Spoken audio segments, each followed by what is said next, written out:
Baik, buku yang akan kita bahas ini teman-teman tentang adab dan nikmat kubur. Saya mulai dulu dari judulnya ya. Mungkin Bapak Ibu bingung kenapa ada azab, ada siksaan dan ada nikmat di kubur. Saya akan mulai dulu dengan pembukaan kita. Kalau kita memiliki 6 rukun iman. Ya, tentu kita sudah tahu sama-sama ya. Iman kepada Allah, iman kepada malaikat, iman kepada kitab-kitab yang pernah turun, ya. Kemudian iman kepada rasul-rasul, kemudian iman kepada hari kiamat, yang kelima, dan yang keenam beriman kepada takdir baik dan takdir buruk. Ya, kejadian baik dan buruk di mata manusia.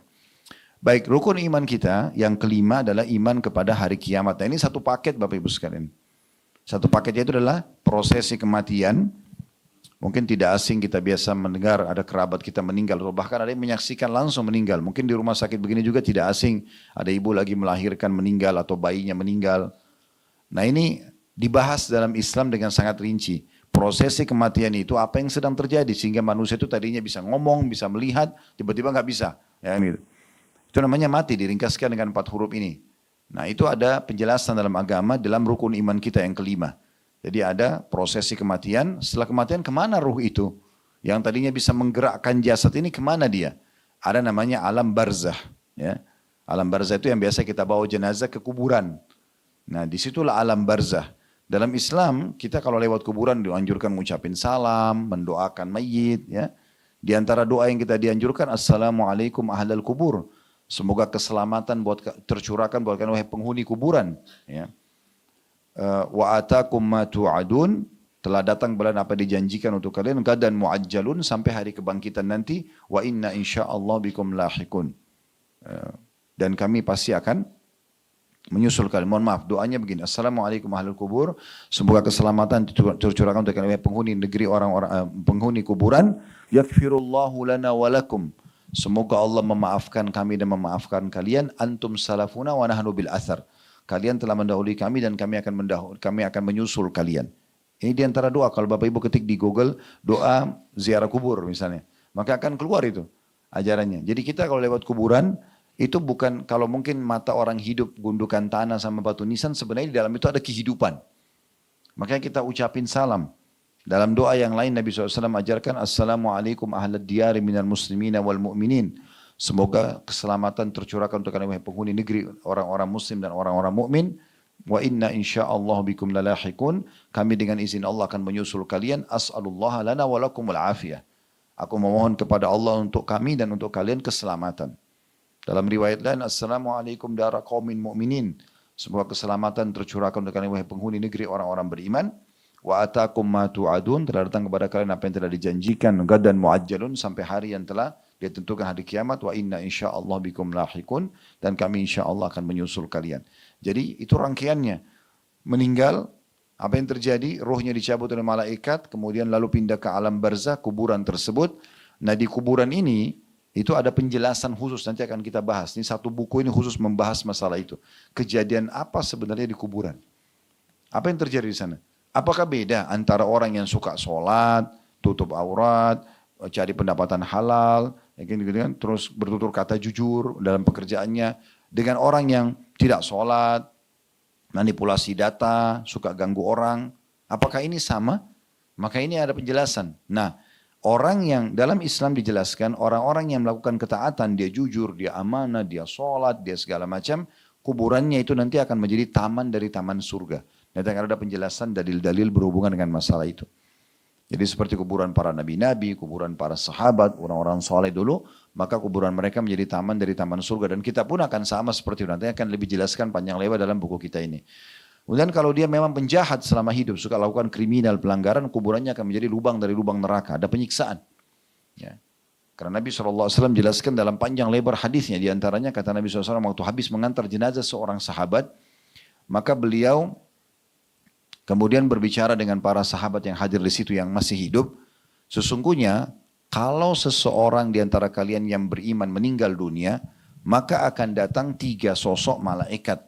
Akan datang 3 sosok malaikat. Yang 2 malaikat rahmah, kasih sayang yang membawa kain kafan dari surga. Yang 1 malaikat maut di ubun-ubun kepalanya. Yang akan berkata kepadanya, hai jiwa yang baik, keluarlah kepada pengampunan Tuhanmu. Ya.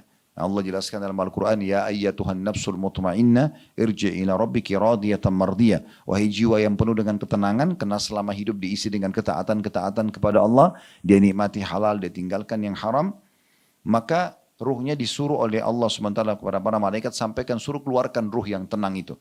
Maka ruhnya keluar, kata Nabi SAW dalam hadis yang sahih, itu ibarat seperti air yang keluar dari mulut kendi.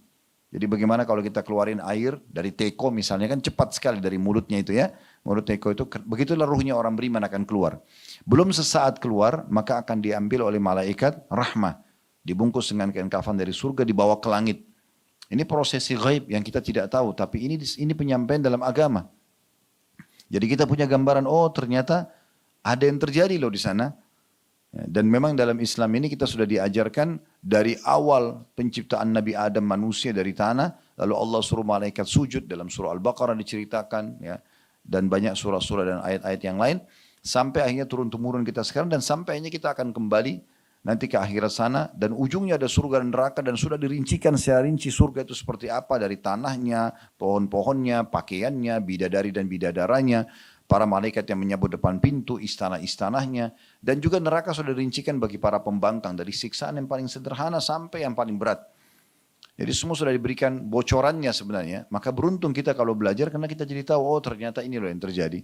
Beda dengan orang-orang yang tidak faham, mereka tidak tahu, sehingga tidak ada arah dan tujuan hidupnya. Dia tidak perlu tahu mana halal, mana haram, karena bagi dia tidak ada hukuman nanti atau tidak ada balasan dari kebaikan dia. Terjadilah ya kriminalisasi di mana-mana gitu ya, kriminal terjadi di mana-mana. Kita kembali ke hadis tadi, maka kata Nabi SAW, begitu ruhnya keluar sesaat, jadi kalau bapak ibu punya orang tua, kerabat meninggal dalam keadaan Islam seperti itu, akan dipegang oleh malaikat rahmah, dibungkus dengan kafan dari surga, lalu dinaikkan ke langit. Belum sesaat, atau saat dia timba di langit pertama, karena langit ini ada 7 lapis langit ya. Dalam surah Al-Mulk kita biasa baca, Alladzi khalaqa sab'a samawatin tibaqa. Allah menciptakan 7 lapis langit tibaq, bersusun. Yang pertama ini yang kita lihat depan mata kepala kita biasanya, itu langit pertama namanya. Di atasnya masih ada 6 lapis langit lagi. Yang jelas Bapak Ibu sekalian, pada saat itu diketuklah pintu ya, langit itu oleh 2 malaikat yang membawa ruh orang beriman ini, dan malaikat penjaga langit akan mengatakan, kata Nabi SAW, siapa orang ini? Penjaga malaikat rahmah akan mengatakan ini kepada penjaga langit tadi, ini adalah Fulan bin Fulan, disebutkan namanya yang terbaik di dunia. Kemudian setelah itu, maka dibukakan baginya pintu langit, lalu naiklah dia. Semua malaikat di langit, kata Nabi Muhammad SAW, berharap ruh itu lewat di sisi mereka. Karena ruhnya mengeluarkan bau lebih wangi dari kasturi. Ya, semoga kita termasuk insya Allah ini. Maka ruh itu terus saja sampai ke langit ke-7, dan terdengar kata Nabi SAW suara Allah Azza wa Jalla. Allah berfirman kepada para malaikat, catatkan hambaku ini termasuk penghuni surga, kembalikan dia di dunia, di sana saya ciptakan, di sana pula saya akan bangkitkan. Maka ruhnya diantar bersamaan dengan jasadnya diantar oleh kerabatnya. Jadi kalau kita biasa pikul jenazah itu belum ada ruhnya. Tapi begitu dia sampai di kuburan, maka ruhnya dimasukkan kembali ke dalam kuburan tersebut. Kata Nabi SAW, 3 langkah ya, mereka keluar dari atau meninggalkan kuburan tersebut si pengantar ini, maka tiga langkah ini sendal masih bisa didengar oleh si mayit tadi, sampai setelah itu, setelah langkah ketiga tidak kedengaran lagi. Lalu datang kepadanya malaikat Munkar Nakir, khusus mendudukkan dia dan menanyakan dia, siapa Tuhanmu, siapa nabimu, apa agamamu atau apa kitabmu. Maka kalau orang beriman, kata Nabi SAW, yuthabbitullahu alladhina amanu bil qawli tsabit fil hayati dunya wa fil akhirah. Nabi SAW membaca firman Allah ini, yang artinya Allah akan menetapkan di lisan orang-orang beriman ya, perkataan di dunia. Kalau ditanya kenapa kau beriman, kenapa kau sholat, dia bisa punya jawaban asal dia belajar agama. Dan di akhirat maksudnya perkataan di alam barzah dari Munkar Nakir, dia akan mudah jawab, Tuhanku Allah, Nabiku Muhammad, kitabku Quran, agamaku Islam. Itu mudah dijawab sama dia. Lalu kata Nabi SAW, dibukakan bagi orang beriman ini pintu neraka. Api yang berkobar-kobar, ya, sesuatu yang menakutkan. Dia takut melihat siksaan tersebut. Lalu kata malaikat, lihatlah dari apa Allah selamatkan dirimu. Karena kau beriman, kau selamat dari sini sekarang. Lalu ditutup pintu neraka, dibuka pintu surga. Sampailah ke dia bau wanginya, dia lihat taman-taman, istana, pelayang-dayang, segala macam. Dia kagum, maka malaikat mengatakan, ini tempat kamu sekarang. Dan kamu akan kekal selamanya di sini. Maka orang mati ini, kata Nabi SAW, berdoa mengatakan, ya Allah cepatkan waktu karena aku ingin masuk ke surgaku. Lalu datang di sebelahnya orang yang tampan, yang bersih, yang wangi. Saking sempurnanya orang itu sampai si mayit ini mengatakan, siapa kamu ini, sungguh sempurna ciptaan Allah pada dirimu. Maka orang itu mengatakan, saya amal solehmu yang akan menemani kau sampai hari kiamat. Jadi sholat yang Bapak Ibu kerjakan, sedekah, bakti sama orang tua, apalah baca Quran, berzikir, semua yang kita kerjakan dari amal-amal ibadah ini, maka akan terwujud dalam bentuk makhluk yang sempurna di kuburan nanti. Dia bilang, saya amal soleh akan menemani kau sampai hari kiamat. Lalu Allah berfirman kepada para malaikat di kuburan, bentangkan kuburan hambaku ini seluas pandangan matanya. Dan bentangkan juga permadani dari surga. Dibuka pintu surga lalu tercium dengan dia bau wangi dan bisa lihat dia bisa lihat istananya di surga nanti. Maka jadilah kuburannya taman dari taman surga. Nah ini makna daripada judul kita, azab dan nikmat. Ada nikmat di kuburan itu. Nikmat bagi orang-orang yang beriman. Ya. Selama dia meninggal dalam keadaan beriman, maka kuburannya menjadi taman dari taman surga. Apakah para syuhada yang meninggal di medan perang, kayak teman-teman kita sekarang di Palestina, semoga Allah tolong mereka, Allah berikan kemenangan. Ini butuh luar biasa doa dari kita dan apapun yang kita mampu kita harus bantu mereka. Ya. 2 juta lebih saudara kita di Gaza sekarang yang betul-betul lagi dibombardir, mereka butuh sekali bantuan dari kita. Ya. Insya Allah mudah-mudahan kita minimal bantu dengan doa. Kalau ada kumpulan donasi yang terbuka bisa juga Anda ikut misalnya ya. Karena kita tidak mungkin menggunakan jasad kita sampai pemerintah kita sendiri yang izinkan. Kalau tidak maka kita tidak bergerak gitu kan. Maka ini penting. Tapi mereka yang meninggal mati syahid itu adalah mati yang mulia. Dan mati-mati yang lain. Kuburannya jadi taman dari taman surga. Kemudian kalau orang kafir terbalik, kata Nabi SAW akan datang kepadanya 3 sosok malaikat. 2 malaikat penyiksa membawa kain kafan dari neraka dan 1 malaikat maut di ubun-ubun kepalanya. Yang akan mengatakan kepadanya, hai jiwa yang busuk keluarlah kepada murka Tuhanmu. Maka ruhnya tidak mau keluar, kata Nabi SAW. Ruhnya berserakan di tubuhnya. Maka malaikat maut akan menarik dengan keras. Ibarat seperti bulu domba yang dibasahkan, lalu dililitkan di pohon berduri, kemudian ditarik dengan keras sehingga berantakanlah bulu domba itu. Dan saat dia keluar, maka pada saat dia keluar dibungkus dengan kain kafan dari neraka, kemudian dinaikkan ke langit. Baru di langit pertama saja, itu malaikat penjaga langit menolak. Malaikat penjaga langit menolak. Dia mengatakan siapa fulan ini? Maka malaikat dari neraka yang bawa kain kafan dari neraka tadi yang membungkus ruhnya mengatakan ini fulan bin fulan. Disebutkan namanya yang paling buruk di dunia. Lalu kemudian para malaikat mengatakan di langit semoga ruh ini tidak lewat di sisi kami. Jadi tidak dibuka pintu langit dan mereka semua berharap memohon kepada Allah agar ruh ini tidak lewat di sisinya.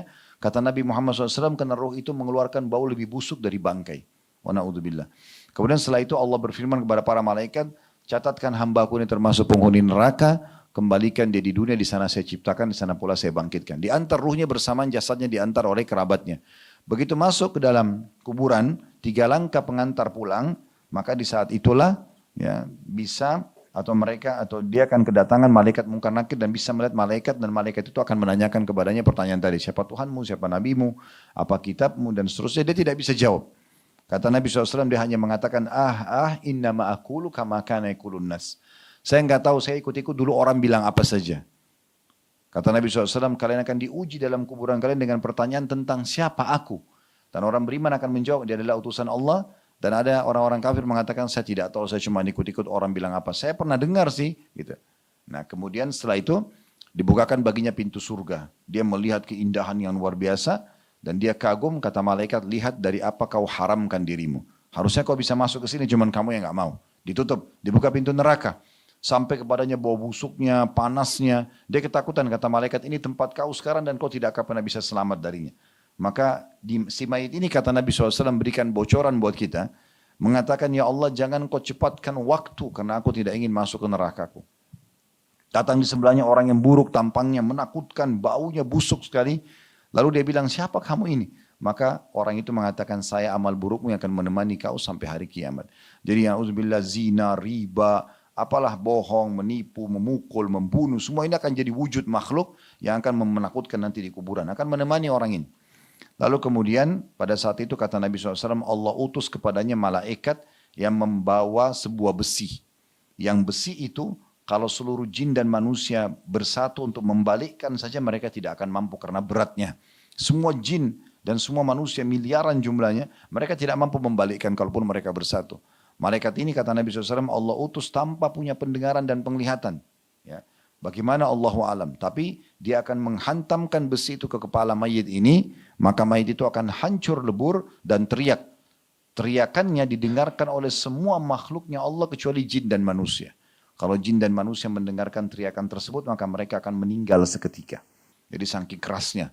Tapi hewan-hewan segala macam dengar. Kalau jin sama manusia tidak mendengar. Lalu kemudian dalam riwayat Bukhari yang lain, Allah akan buat dinding kuburannya akan menjepit sampai tulang rusuknya seperti ini.